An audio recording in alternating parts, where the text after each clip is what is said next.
First tonight, it's a story 44 News brought you back in May. Tonight, we're following the journey of a baby boy's headstone that was missing for more than 30 years, till it turned up in a most remarkable place, a thrift store of all places.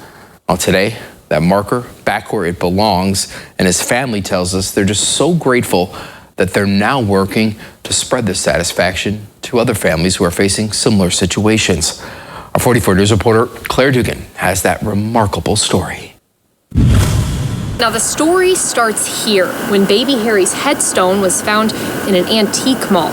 So a group of strangers came together to bring Harry home.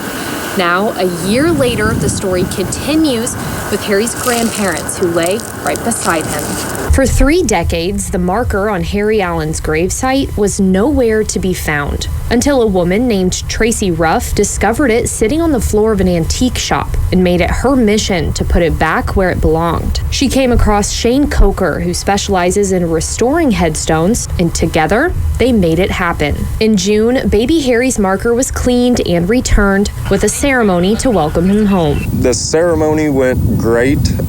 We actually had probably about 24 people show up, which was more than what I expected. But it was a certain set of attendees that would make the event extra special. That was the biggest thing to me is, are we going to get any relatives? Because that's where, to me, that was going to be the kicker. Family members of little Harry Allen did show up, more grateful than ever, celebrating the child they never knew and the headstone they'd never heard about. It blew their minds, especially just some random Joe Schmo just calling and saying, hey, this is what we found. I don't think anybody was expecting stuff like that to happen that day, and neither were we.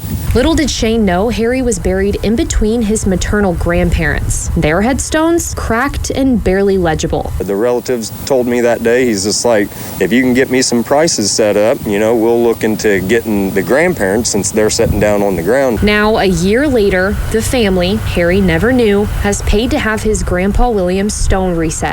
And next is Grandma Jeannie. It's a cruel world today, and if I can lighten a little bit of it up, that's what I'm going to do. Just to see how the relative, the living descendant, responded to it, it just made my day even better than returning the stones. In Boonville, Claire Dugan, 44 News.